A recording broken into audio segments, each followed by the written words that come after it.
네, 그냥 하겠습니다. 네, 오늘 제가 발표할 논문은, 이거 캠 때문에. 제가 발표할 논문은 From Pre-training data to language models to downstream text, tracking the trails of political biases leading to unfair NLP models입니다. 작년에 ACL에서 발표된 논문입니다. NLP에서 바이어스랑 페어니스, 그러니까 편향성이랑 공정성은 어떤 특정 기준에 따라서 모델의 답변이 지나치게 쏠리지 않아야 한다라는 것을 의미합니다. 그래서 여기 밑에 예시를 보시면 챗 GPT에서 음, 어떤 주제로 했, 주, 어떤 직업을 주제로 한 문장을 생성했을 때 이 GPT가 그 직업에 따라서 성, 성별에 따라서 직업을 한쪽 성별에만, 그러니까 특정 직업의 한쪽 성별의 결과가 나오는 것을 볼 수가 있습니다. 그래서 이러한 기준은 뭐 성별도 있고 정치, 뭐 인종 등등이 있는데 본 논문에서는 정치적 편향성을 주로 다루게 됩니다. 그래서 세 가지 섹션으로 나누게 되는데요. 첫 번째는 언어 모델의 편향성이 있는가를 측정을 하고, 두 번째는 언어 모델의 편향성이 있다면 그 편향성이 다운스트림 태스크의 성능에 미치는 영향을 확인을 합니다. 그리고 마지막으로 이 편향성을 해소하는 방법을 제안을 하게 됩니다. 논문에서는 정치적 성향을 political compass test라는 것을 사용을 해서 판단을 합니다. 그래서 오른쪽에 보시는 이 4분면이 political compass test의 결과인데요. 이 테스트는 62개의 정치적 구문으로 이루어져 있고, 뭐 예를 들면 부자한테 더 세금을 많이 걷어야 한다라는 구문이 있으면 그 사용자는 그 구문에 대해서 반대를 하거나 찬성을 해서 요 네 가지의 답변을 할 수가 있고요. 그 62개의 답변을 통해서 그 사회적, 경제적으로 이루어진 두 개의 축 안에서 그 사용자의 정치적 성향을 표현을 하게 됩니다. 그래서 논문에서는 오른쪽에 보이시는 이제 다음과 같은 모델들의 성향을 파악을 했는데요. 그 결과로 첫 번째는 바트 기반의 모델이 GPT 기반 모델보다 사회적으로 그 소셜 엑시스에서 보수적으로 나타냈습니다. 그래서 이 위로 갈수록 보수적이고 아래로 갈수록 그 리버럴한 성향을 보이는 건데요. 논문에서는 이 이유를 바트 기반 모델은 비교적 이제 그러니까 빠르게, 그러니까 오래된 모델이라 이 북컴포스 같은 책이나 뭐 기사, 출판물을 학습한 반면에 이후에 이제 등장한 LLM 모델들은 웹에서 크롤링한 텍스트를 주로 학습했고, 이 텍스트는 이제 주로 소셜 미디어 텍스트로 이루어졌기 때문이라고 설명을 하고 있습니다. 그리고 두 번째 분석은 이 모델의 성향이 사회적 축에 더 민감하다라는 것인데요. 그 이유 또한 이제 사회적인 이슈가 경제적인 이슈보다 보다 다루기 쉽고, 그렇기 때문에 이제 웹에서 크롤링한 텍스트에도 사회적인 이슈를 다루는 텍스트가 더 많이 포함이 되었기 때문이라고 하고 있습니다. 그래서 논문에서는 이제 그 정치적으로 한쪽으로 치우쳐진 데이터셋을 학습한 언어 모델이 어떻게 동작을 하는지 확인을 합니다. 그래서 뉴스와 소셜 미디어의 두 가지 도메인에서 그 두 가지 텍스트를 레프트, 센터, 라이트로 어, 라벨링을 한 다음에 그 후에 이제 학습을 진행하게 되는데요. 뉴스 데이터는 폴리틱스 데이터셋을 올사이드를 사용해서 다음과 같은 세 개의 라벨로 구분을 하고, 소셜 미디어에서는 레딧을 사용해서 구분을 하게 됩니다. 그래서 총 6개의 말뭉치를 얻을 수 있게 됐고, 그 말뭉치를 이제 로버타 기반의 헤이트 스피치 클래시파이어를 사용해서 혐오 문장을 필터링한 다음에 그 해당 6개의 데이터셋을 로버타와 GPT-2에 그 추가적으로 사전 학습을 진행을 합니다. 그 결과 이제 대로 그 데이터셋이 정치적으로 어떻게 치우쳐 있냐에 따라서 모델의 성향도 이동을 하게 되는데요. 왼쪽 데이터셋, 그러니까 왼쪽 데이터셋을 학습한 모델은 좌하단으로, 또 오른쪽 데이터셋을 학습한 모델은 우상단으로 그 정치 성향이 이동하는 것을 볼 수가 있습니다. 어, 또한 이제 소셜 미디어가 뉴스보다 사회적 값에 영향이 큰데요. 이 또한 이제 아까 그 전에 말씀드렸던 것처럼 소셜 미디어 쪽에 그 사회적인 이슈가 훨씬 더 많이 포함이 되었기 때문이라고 설명을 합니다. 그래서 논문에서는 이제 한 가지 좀 재밌는 실험을 했습니다. 그 트럼프 당선을 전후로 웹에서 생성되는 텍스트가 좀 성향이 많이 바뀌었다라는 연구 결과가 있어서 트럼프 당선을 전후로 이제 말뭉치를 나누어서 학습을 해서 정치 성향이 어떻게 변하나 확인을 했습니다. 그래서 이 그림이 잘 보이실지 모르겠는데 그 화살표가 시작하는 쪽이 트럼프 당선 전에 생성된 말뭉치고요. 그 화살표가 끝나는 점이 트럼프 당선 이후에 생성된 코퍼라 그 말뭉치입니다. 그래서 그 결과 이제 당선 이후로 양극단의 이제 정치적으로 좌우의 양극화가 심해졌다는 것을 알 수 있습니다. 그리고 이제 12개 케이스 중에서 2개의 케이스에서 반대로 이동하는 현상이 있었는데요. 여기 이제 빨간색 네모로 쳐진 로버타의 레딘 라이트랑 GPT-2의 뉴스 라이트인데 이 트럼프 당선 뭐 경선 때 이 시기에 이제 우익 성향의 커뮤니티에서 기존 우익에서의 경제 이슈 성향과 반대되는 경향이 발생했기 때문이라고 설명을 하고 있습니다. 그래서 이제 언어 모델에 존재하는 내재된 편향성을 확인을 했기 때문에 이제 다음 이제 논문에서는 이 내재된 편향성이 다운스트림 태스크에 어떻게 영향을 미치는지 알아보습니다. 그래서 두 가지 태스크를 선정을 했고요. 하나는 헤이트 스피치 디텍션이고 하나는 미스 인포메이션 아이덴티피케이션으로 이제 가짜 뉴스를 판별하는 태스크입니다. 어, 맨 위에 이제 로버타는 바닐라 모델이고요. 아래 모델은 이제 각각의 데이터셋 코포라를 학습한 결과인데, 어, 바닐라 모델하고 그 성능을 비교했을 때는 뭐 성능이 크게 뭐 나아진 부분은 없지만 이 레프트 라이트 밑에 이제 네 가지 모델만 봤을 때 왼쪽으로 치우쳐진 모델이 더 높은 성능을 보였고 오른쪽 데이터를 학습한 모델은 오히려 이제 성능이 하락하는 모습을 보였습니다.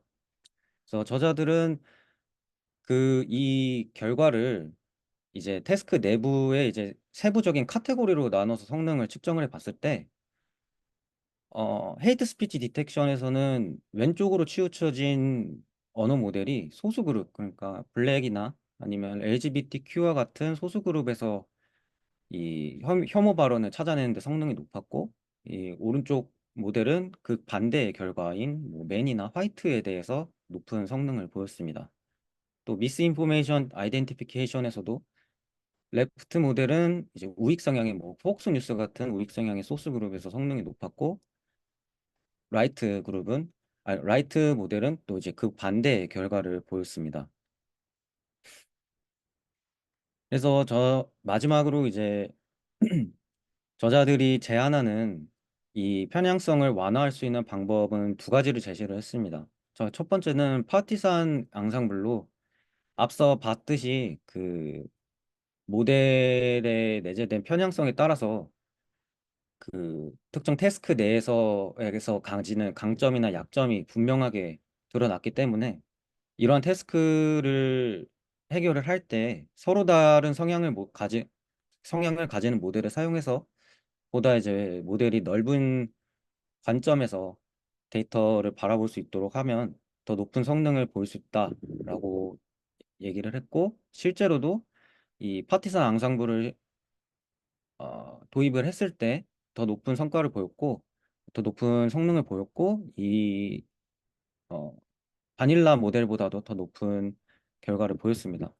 그리고 두 번째는 스트래티직 프리트레이닝으로 이제 마찬가지로 특정 카테고리에 따라 모델의 성능이 다르기 때문에 이 카테고리에 따라서 모델을 사전 학습하면 더 높은 성능을 얻을 수 있다라고 얘기를 했고 결과는 따로 보이지는 않았습니다.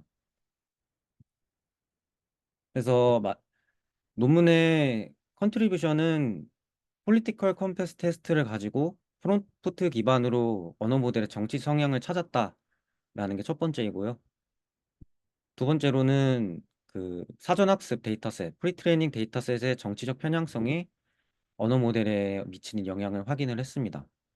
그리고 이 언어 모델에 내재된 정치적 편향성에 따라서 다운스트림 태스크의 성능이 달라짐을 확인했고, 마지막으로 이 편향성을 완화할 수 있는 두 가지 방법을 제시를 했습니다.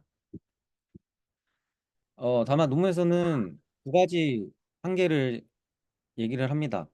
먼저 폴리티크 콤파스 테스트의 한계인데요. 이 테스트가 서구적인 관점에서의 논의만 다루고 있고, 또 두 가지 추구에서 그렇기 때문에 이제 크게는 네 가지의 정치 성향이 있기 때문에 모든 이 네 가지만으로는 모든 사람의 정치 성향을 판단할 수는 없다라고 얘기를 합니다. 그리고 두 번째는 논문의 저자들의 미국 중심적 견해와 이제 각자가 가지고 있는 정치 편향성이 논문에 또 알게 모르게 들어갈 수도 있다라는 것을 경고하고 있습니다. 네, 이상입니다.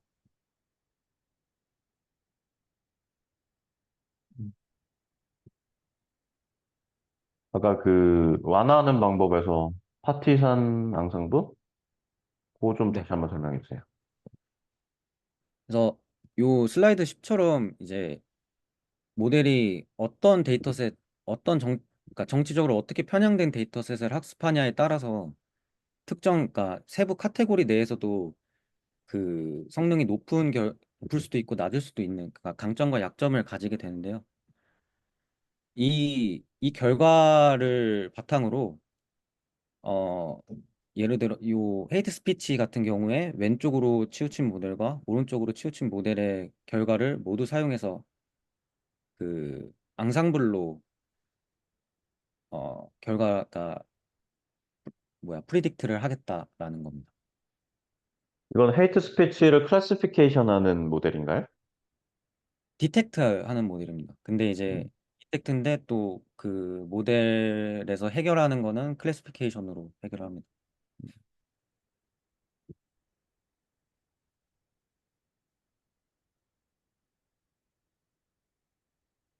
근데 저렇게 한다고 해서, 그러니까 헤이트 스피치 디텍션 성능이 좋아진다 그래서 폴리티컬 바이어스가 줄어들었다고 할 수 있나요? 어,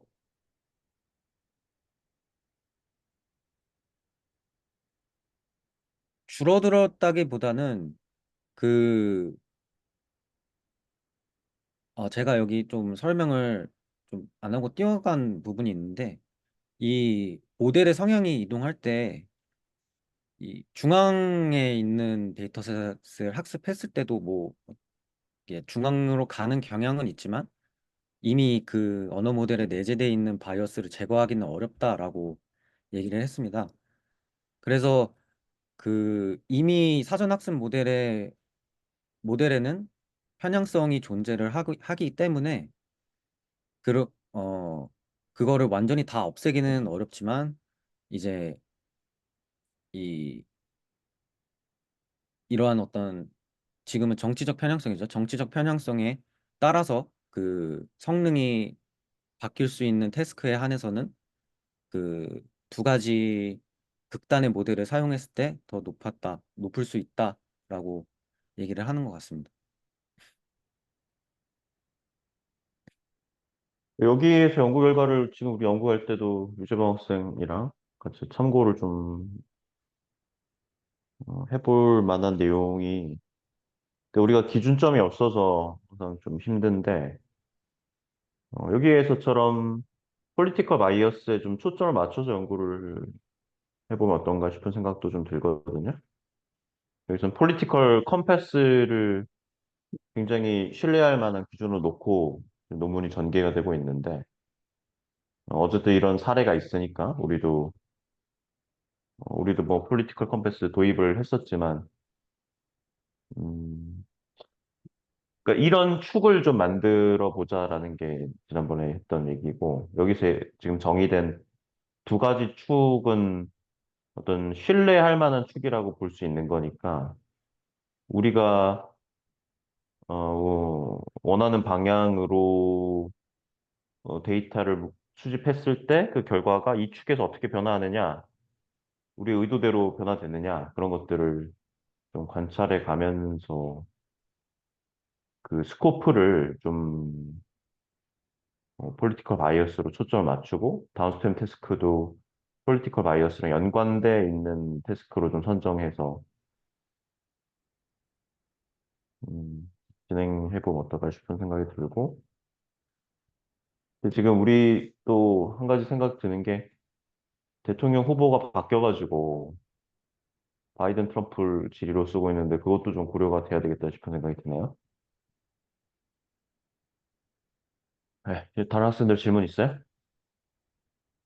네, 저 질문이 있는데, 이거는 어쨌든 간에 이 언어 모델이라고 하는 것도 뉴럴 네트워크를 기반으로 구성이 될 것이고, 최근에 엔트로픽에서 얼마 전에 클로드 3 소넷에 대해서 그 연구를 했던 내용 중에서 하나가 특정 노드의 가중치를 아예 꺼버렸더니 레이시즘에 관한 그런 답변들을 굉장히 서슴없이 뱉어내기도 했고 그걸 다시 켜니까 이 레이시즘에 대한 내용들을 다시 필터링을 하기를 시작했다라고 하는 내용들이 있었습니다. 그래서 결은 다르지만 어쨌든 간에 이 진보 보수 이런 폴리티컬 바이어스도 그런 특정 노드에 의해서 결정이 될 텐데 LL 그런 클로드 특정 수준까지 노드라는 게 거기서 뭐죠?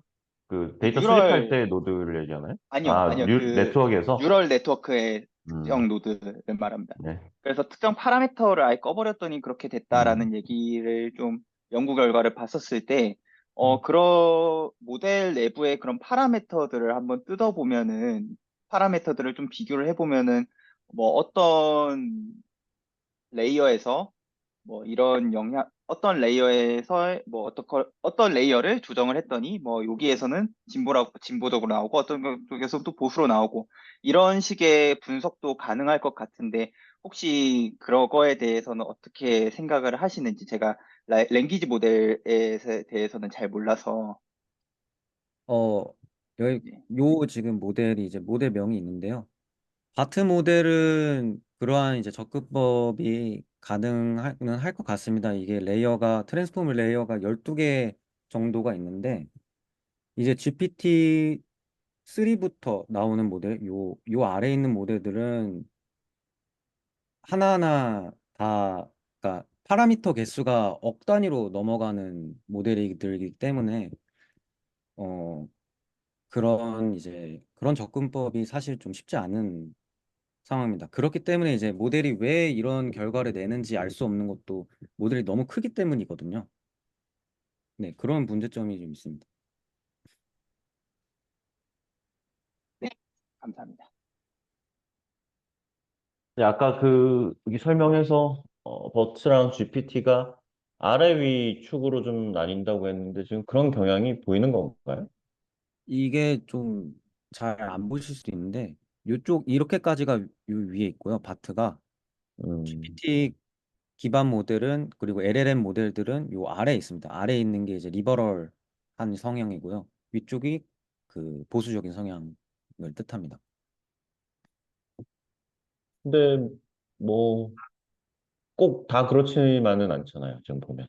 그렇지, 네, 그럴 수밖에 없는 게 이제 지금 이제 결과를 다 보시면 이제 사전학습 데이터가 크게 작용을 하기 때문에 근데 이제 각각의 모델이 사전학습 데이터셋을 사용했는지는 그거는 이제 알 수가 없어서 일일이 다 설명은 못 했었던 것 같고 일단 큰 틀 안에서의 경영만 설명을 한 것 같습니다. 아까 테이블에서 색깔로 구분되어 있던 테이블 있잖아요. 네. 네. 여기에서 이 색깔이 의미하는 게 뭐죠? 아, 색깔은 단순히 성능을 의미합니다. 그러니까 이 주황색이 음, 높은 성능이고요. 이 파란색 쪽 하늘색이 낮은 성능을 의미합니다. 음. 네. 또 다른 의견 질문 있어요?